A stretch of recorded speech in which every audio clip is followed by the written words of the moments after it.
Presta atenção nisso aqui, porque essa informação pode mudar completamente o rumo do planejamento do Corinthians para os próximos anos. Um nome pesado, experiente, campeão e com história recente no futebol brasileiro pode estar muito mais perto do timão do que muita gente imagina. Gerson está na mira. O valor assusta, a engenharia do negócio é complexa, mas o cenário existe.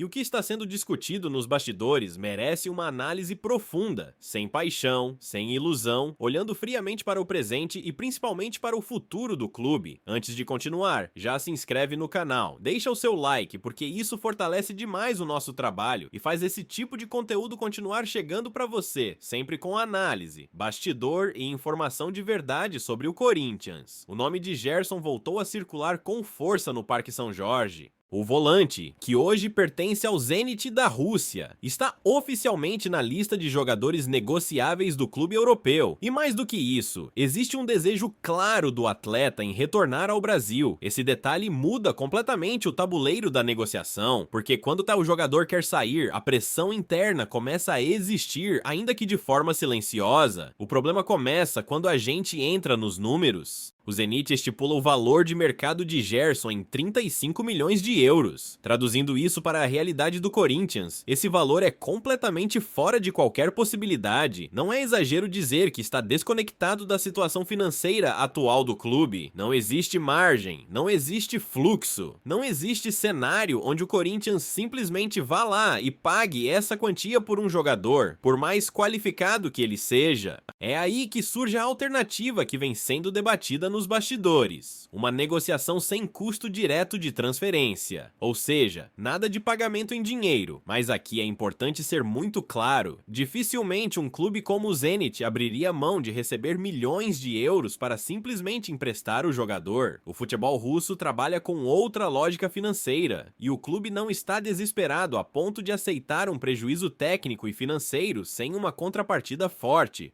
Por isso, o cenário mais realista hoje não é compra, nem empréstimo simples, é troca. E essa palavra precisa ser analisada com muito cuidado, porque troca no futebol raramente é algo simples ou barato a médio e longo prazo. O Zenit já sinalizou interesse em jogadores jovens, e um nome específico começou a ganhar força nas conversas: Guinegão, um atleta da base do Corinthians, visto internamente como um ativo importante, com potencial de valorização e retorno técnico e financeiro nos próximos anos. Quando o Zenit demonstra interesse em um jogador assim, fica claro que eles não querem apenas se desfazer de Gerson, mas sim transformar esse movimento em um investimento futuro. Isso aumenta muito a chance de uma troca direta ou de uma troca envolvendo mais de um atleta. E aqui entra o primeiro grande dilema da diretoria do Corinthians. Vale a pena abrir mão de um jogador jovem, promissor, que pode valer muito mais no futuro, para trazer um atleta experiente que, naturalmente, tende a desvalorizar com o passar do tempo? Mesmo que o Corinthians consiga estruturar essa troca sem desembolsar dinheiro em transferência, existe outro fator extremamente pesado nessa equação: o salário. Gerson recebe um salário muito alto no futebol europeu.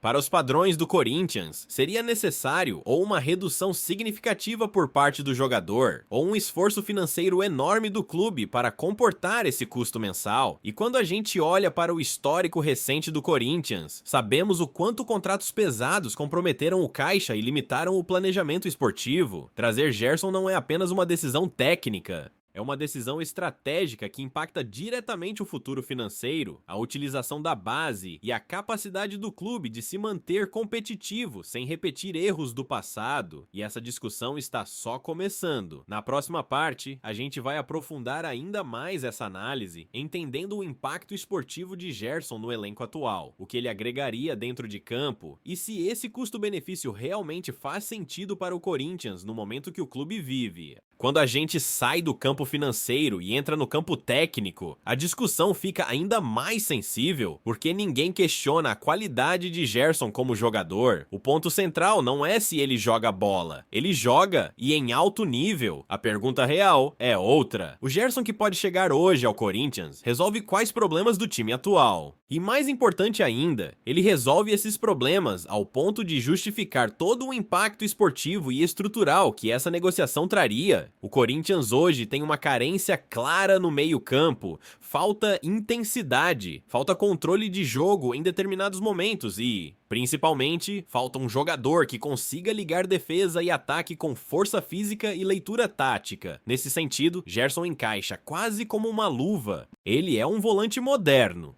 que pisa na área, que protege a bola, que ganha duelos e que tem capacidade de liderança dentro de campo. É o tipo de atleta que muda o patamar competitivo de um setor. Num cenário puramente esportivo, a chegada de Gerson elevaria o nível do meio-campo imediatamente. Ele seria titular absoluto, não haveria discussão, jogaria grandes jogos, chamaria responsabilidade em clássicos e jogos decisivos, e seria uma referência técnica para um elenco que, em vários momentos, mostrou instabilidade emocional e tática. Isso é um fato, mas futebol não se analisa apenas pelo que acontece dentro das quatro linhas. O Corinthians não vive um momento onde pode se dar ao luxo de decisões de curto prazo sem olhar para o amanhã, e é aí que a análise começa a ficar mais dura. Gerson tem idade, tem rodagem, mas também tem um histórico de altos e baixos físicos. Não é um jogador que você projeta para uma revenda milionária no futuro, pelo contrário. A cada temporada que passa, o valor de mercado tende a cair. Isso significa que, mesmo que ele entregue rendimento esportivo, dificilmente o Corinthians recuperaria esse investimento, seja ele financeiro ou em ativos humanos, como jogadores da base. E quando a gente fala especificamente de uma possível troca envolvendo Guinegão, o debate ganha outra camada. Jogadores formados no Corinthians não são apenas atletas, são patrimônio, são investimento de longo prazo, são peças que, bem trabalhadas, podem render técnica, títulos e dinheiro. Abrir mão de um jogador jovem, com potencial de crescimento e valorização, para trazer um atleta que já está no auge ou iniciando uma curva de queda, é uma decisão que precisa ser extremamente bem calculada. O histórico recente do clube mostra que, sempre que o Corinthians apostou em soluções imediatistas, o preço veio depois.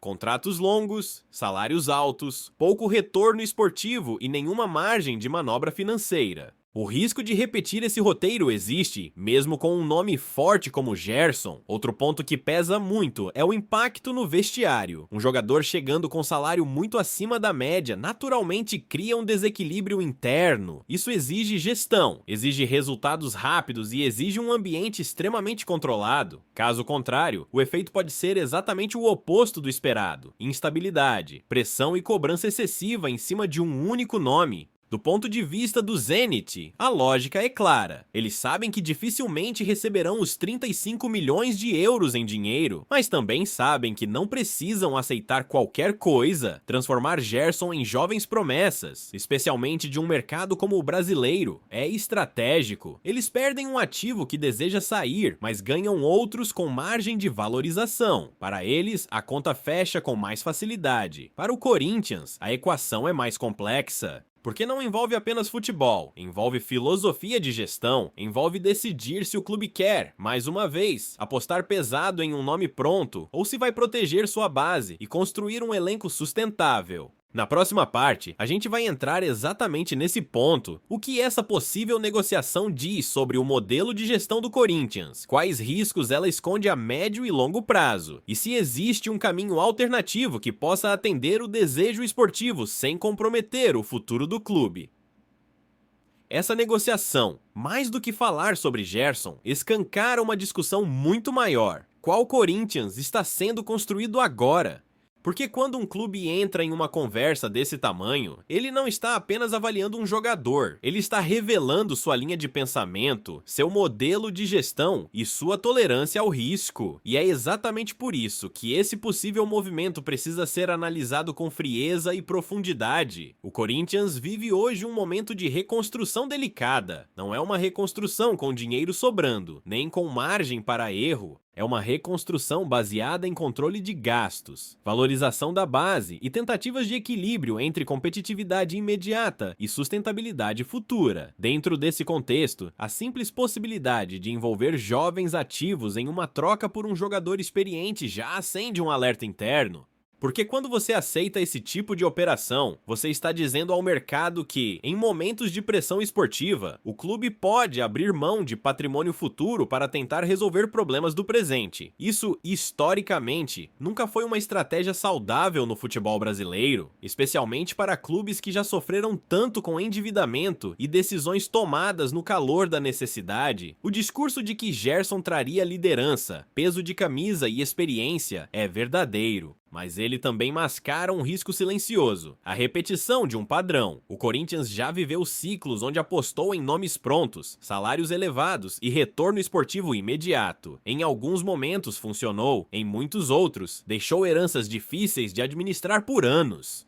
Dívidas, elencos envelhecidos e poucas peças negociáveis. Quando a base entra nessa equação, o cuidado precisa ser redobrado. Jogadores jovens como Guinegão representam não apenas potencial técnico, mas autonomia financeira futura. São atletas que podem ser lapidados, utilizados no elenco principal ou negociados no momento certo, por valores que ajudam a equilibrar o caixa e financiar novas contratações. Abrir mão disso agora, em troca de um jogador que não trará retorno financeiro no futuro, é uma decisão que cobra um preço mais adiante. Do outro lado da mesa está o Zenit, que age de forma absolutamente racional. Eles sabem que Gerson deseja sair, sabem que o mercado brasileiro é um dos poucos onde ele se encaixa esportivamente, e sabem, principalmente, que jovens brasileiros têm alta liquidez no mercado europeu. Para o Zenit, transformar um jogador insatisfeito em 2 ou 3 ativos jovens é uma jogada estratégica, quase óbvia. Para o Corinthians, a pressão vem do ambiente externo.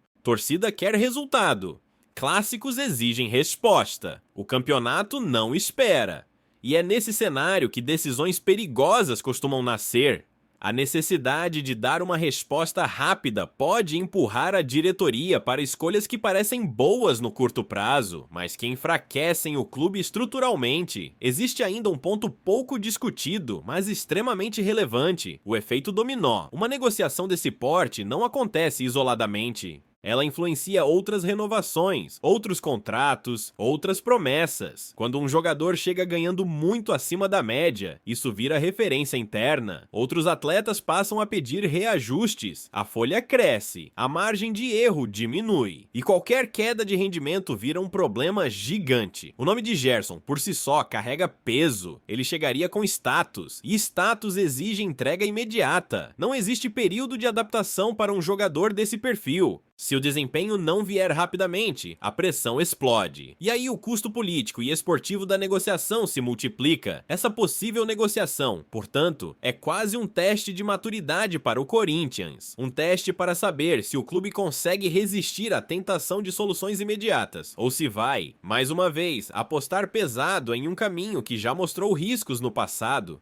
O futebol moderno não perdoa erros de planejamento, principalmente em clubes que não têm poder financeiro ilimitado. Na próxima e última parte, a gente vai fechar essa análise respondendo à pergunta central: vale a pena para o Corinthians seguir adiante com esse negócio? Existe um cenário onde essa negociação faça sentido esportivo e financeiro? Ou o melhor movimento nesse momento é dizer não, mesmo com um nome tão forte em jogo? Chegando ao ponto final dessa análise, a pergunta que fica é direta e precisa ser respondida sem paixão. Vale a pena o Corinthians avançar na contratação de Gerson nas condições que hoje se desenham? E a resposta, olhando o cenário completo, é mais complexa do que um simples sim ou não. Existe possibilidade, existe caminho, mas também existem riscos grandes demais para serem ignorados. Se o Corinthians conseguisse Gerson sem custo de transferência, sem envolver jogadores estratégicos da base e com uma redução salarial significativa, o negócio começaria a fazer algum sentido esportivo. Nesse cenário específico, o clube agregaria qualidade imediata ao elenco, elevaria o nível competitivo do meio-campo e ganharia um jogador pronto para assumir protagonismo. Mas esse é um cenário quase ideal, e o futebol raramente opera no campo do ideal. A realidade indica algo bem diferente. O Zenit não demonstra disposição em simplesmente liberar um ativo valioso sem contrapartida. E quando a contrapartida envolve jovens jogadores, especialmente atletas formados no Corinthians, o sinal de alerta precisa ser máximo. O clube não pode continuar tratando a base como moeda de troca para resolver problemas pontuais do time principal. Essa lógica já custou caro no passado e ajudou a criar o cenário financeiro delicado que o clube tenta corrigir hoje. Outro ponto central é o tempo. Gerson é um jogador de impacto imediato, mas de prazo curto. Ele não é um atleta que vai gerar retorno financeiro futuro. Ao contrário, a tendência natural é de manutenção ou queda de valor. Isso significa que todo o investimento feito nele precisa ser compensado exclusivamente dentro de campo, com desempenho, resultados e, idealmente, títulos. Qualquer coisa abaixo disso transforma a negociação em prejuízo esportivo e financeiro. E o Corinthians, hoje, não pode trabalhar com margens tão apertadas. O clube precisa de jogadores que ajudem agora, mas também precisa preservar ativos que sustentem o amanhã. Jogadores como o Guinegão representam exatamente isso: potencial técnico, valorização futura e possibilidade de retorno financeiro que ajuda a manter o clube competitivo sem se endividar ainda mais. Existe também a questão simbólica. Aceitar esse tipo de negociação manda uma mensagem clara ao mercado e ao próprio elenco. Em momentos de pressão, o Corinthians está disposto a sacrificar planejamento de longo prazo por impacto imediato. Isso influencia futuras negociações, pressiona a diretoria em outras janelas e cria um ciclo difícil de controlar. Nada disso diminui o tamanho de Gerson como jogador. Ele é qualificado, vencedor e teria espaço em qualquer time do Brasil. Mas futebol de alto nível não se faz apenas com nomes, se faz com coerência, equilíbrio e visão de futuro. E é exatamente isso que está em jogo agora. O Corinthians precisa decidir se vai seguir amadurecendo como instituição ou se vai ceder mais uma vez à tentação de atalhos. O torcedor quer resultado, aí isso é legítimo, mas o resultado sustentável vem de decisões duras, muitas vezes impopulares, que protegem o clube a médio e longo prazo. Gerson pode até ser possível, mas do jeito que o cenário se apresenta hoje, dificilmente ele é a melhor opção estratégica para o Corinthians. Dizer não também é gestão. Saber recuar também é planejamento. E talvez, nesse momento específico da história do clube, o maior sinal de evolução seja exatamente esse: resistir a um grande nome para proteger o futuro. Agora eu quero saber de você. Se fosse a sua decisão, você faria essa troca? Você abriria mão da base para trazer Gerson agora? Deixa a sua opinião, porque esse debate está longe de acabar.